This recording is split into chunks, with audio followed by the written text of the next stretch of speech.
तर भारताच्या परराष्ट्र धोरणावरून सध्या राजकीय वर्तुळामध्ये एकच खळबळ उडालेली आहे। अमेरिकेच्या जाचक अटी मान्य करून पंतप्रधान मोदींनी भारताचं सार्वभौमत्व गहाण ठेवल्याचा गंभीर आरोप प्रकाश आंबेडकरांनी केलाय। रशियन तेल खरेदीवरून अमेरिकेनं भारताला निरीक्षणाखाली ठेवल्यानं देशाचं ऊर्जा स्वातंत्र्य आता धोक्यात आलेलं आहे। इतकंच नव्हे तर 2017च्या एका वादग्रस्त ईमेलचा संदर्भ देत पंतप्रधानांवरती वैयक्तिक ब्लॅकमेलिंगचा दबाव असल्याचा संशयही त्यांनी व्यक्त केलाय। तसंच आर्थिक आघाडीवरती भारताचं मोठं नुकसान होत असून भारतीय मालावरती 18% कर लादला जात असताना अमेरिकन मालाला मात्र भारतात विनामूल्य प्रवेश दिला जात असल्याचा दावाही आंबेडकरांनी केलाय।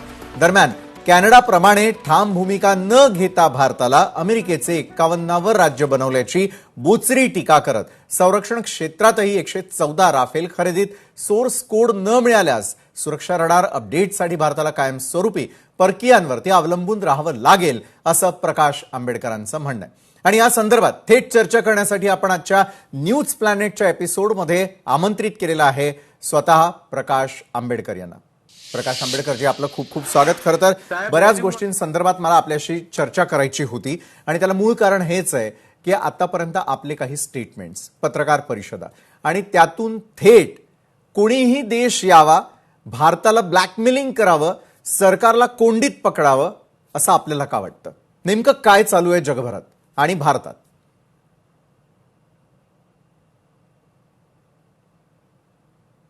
तुम्हाला माझा आवाज येतोय प्रकाशजी? मला विचारलेला प्रश्न आहे का? हो, आपल्याला विचारलेलाच प्रश्न आहे। तुम्ही रिपीट केला तर अधिक चांगलं होईल जरा।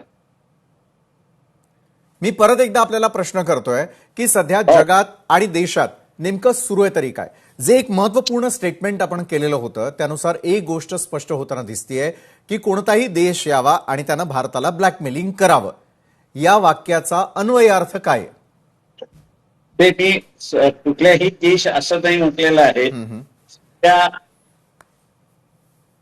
डोनाल्ड ट्रम्प यांनी ज्या पद्धतीने भारताला झुकवलेलं आहे 3 गोष्टीच्या संदर्भातलं, त्यातून एक असं दिसतंय की एसटी ह्या काम करायला लागलेले आहेत। बरं। आणि पंतप्रधान जे आहेत त्यांच्या संदर्भातली असणारे ईमेल फक्त बाहेर आलेली आहे की एसटीने त्यांना असणारा डोनाल्ड ट्रम्पचा विश्वास संपादन करण्यासाठी नाचायला सांगितलं। बरं। आपण असं एक लक्षात घ्या की याच्या अगोदर नरेंद्र मोदी यांची इमेज ही मुद्रा मोदी होती। त्या इंडियन इकॉनॉमी ही $5 ट्रिलियन पर्यंत घेऊन जाण्याची घोषणा केली। पण ही ईमेल आल्यानंतर नरेंद्र मोदी आता असणारा मुद्रा मोदी न होता मुजरा मोदी झालेत अशी असणारी परिस्थिती आहे। बरं। आता उदाहरण द्यायचं तुम्हाला झालं तर आपण राफेल विकत घेणार असं म्हटलेलं आहे। राफेलच्या संदर्भातला आपण असं बघितलं तर LMB नावाची असणारी जी कंपनी आहे की जी राफेलचं मेन पार्ट करते, ती अमेरिकेची लोनार कंपनी जी आहे तिने विकत घेतलेली आहे। बरं। याच्या संदर्भातलं आपल्याला रेकॉर्ड बघायचं असेल तर फ्रेंच पार्लमेंटमध्ये आपल्याला त्या ठिकाणी दिसेल की त्यांनी चिंता व्यक्त केली की राफेल हे फ्रेंच गव्हर्नमेंटचं होतं आणि फ्रेंच गव्हर्नमेंट याच्या अगोदर असं म्हणत होतं की आम्ही कुठलाही बट एंड इफ लावून तुम्हाला विकत नाही, जसं आहे तसं विकतो। परंतु लोनार ह्या कंपनीने घेतल्यामुळे आता अमेरिकेची कंपनी ती असल्यामुळे अमेरिकेचं धोरण असं आहे की कुठलंही मिलिटरी हार्डवेअर हे विकायचं असेल तर अमेरिकन गव्हर्नमेंटची परमिशन त्या ठिकाणी घेतली पाहिजे। बरं। म्हणजे राफेल तुम्ही असं आज विकत घेतलं तर प्रत्येक स्पेअर पार्ट ज्यावेळेस लागतील त्यावेळेस तुम्हाला असणारा अमेरिकेची परमिशन त्या ठिकाणी घ्यावी लागेल। बरं। आता हे जे ही एका बाजूला आहे आणि दुसऱ्या बाजूला रशियाने SU-7 जे 5th generation 6th जनरेशनचं fighter jet J आहे ते तुम्हाला ऑफर केलं आणि भारतामध्ये आम्ही मॅन्युफॅक्चर करतो. हा हा हा मला तिसऱ्या देशाला विकायचं असेल तर ते भारताने तिसऱ्या देशाला विकावं. आमची काही त्या ठिकाणी राहणार नाही. बरं. प्रमोदची कंडिशन आहे तीच कंडिशन त्या ठिकाणी राहील. आणि राफेल पेक्षा कमी किमतीमध्ये मिळत आहे. या नरेंद्र मोदीने जी ऑफर का नाकारली याचा कुठेही खुलासा नाही. एग्रीमेंट जर आपण असणारं वाचलं तर त्या एग्रीमेंट मध्ये असं म्हटलेलं आहे की अमेरिकेचा जो इंटरेस्ट आहे त्या इंटरेस्टची जपवणूक हा हे भारत सरकार करणार आहे. बर आता अमेरिका आणि रशिया हे दोघंही युक्रेनवरनं युद्धावरती आहेत. इराणवरनं सुद्धा असणारा अमेरिका हे युद्धावरती आहे.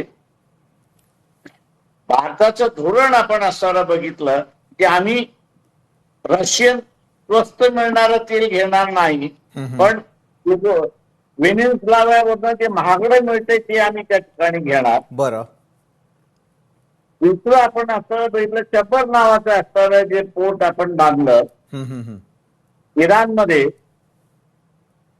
इराण बरोबर अमेरिकेचे संबंध वाईट आहेत आणि म्हणून भारताचे संबंध वाईट झाले पाहिजेत या दृष्टीने आपण असताना चब्बर पोस्टची असणारी मालकी सुद्धा सोडली.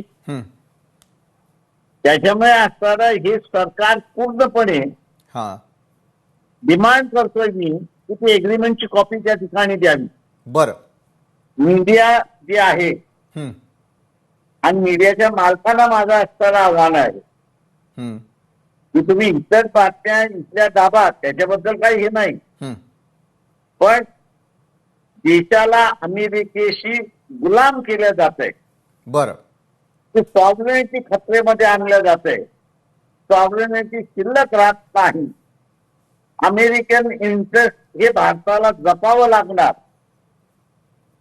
असे जे करारनामे आहेत त्या करारनाम्याची माहिती 100% इथल्या लोकांना देण्यात यावी. बर आणि असणारा 2 मार्चला विधीला या संदर्भातला पहिला मोर्चा आयोजित केलेला आहे बर सामाजिक संघटनांबरोबर. बरं पंतप्रधानांवरती वैयक्तिक त्या ठिकाणी दबाव असल्याचं जे तुमचं म्हणणं आहे एक मोठं गंभीर वक्तव्य आहे. दुसरीकडे भारताचं सार्वभौमत्व गहाण ठेवलं यालाही फार डीप मिनिंग आहे. नेमका हा इशारा काय आहे? कुठले ईमेल आहेत? कुठलं ब्लॅकमेलिंग आहे? त्यांनी असणारा स्वतः एवढी वर्ष पंतप्रधान राहिले कोणालाही त्याच्यामध्ये असणारा अडचण नव्हती. ठीक आहे, त्यांची विचारसरणी वेगळी होती. त्यांना वेगळं निर्माण करायचं होतं या सगळ्या ह्याच्यामध्ये. त्याच्यामुळे अंतर्गत भांडण आहे ते अंतर्गत भांडण चालत राहिलं असतं, पण देशाचं सार्वभौम कधी धोक्यात आलं नव्हतं. बरं या 6 फेब्रुवारी 2026च्या एग्रीमेंटमुळे देशाचं सार्वभौम म्हणजे सॉव्हरेनिटी ही धोक्यात आलेली आहे आणि नजीकच्या कालावधीमध्ये आपल्याला त्याचे परिणाम दिसायला सुरुवात होती. बरं निश्चितच येत्या काळामध्ये काय होतं मात्र ही बातमी लोकांपर्यंत पोहोचावी. तुम्ही केलेले आरोप आहेत ते जनतेला कळावेत यासाठी आम्ही आपल्याला आमंत्रित केलेलं होतं. धन्यवाद प्रकाश आंबेडकरजी. वेळात वेळ काढून तुम्ही आमच्यासोबत जोडला गेलात आणि या संदर्भात सविस्तर अशी चर्चा केली, विश्लेषण केलं त्यासाठी. दरम्यान आदित्य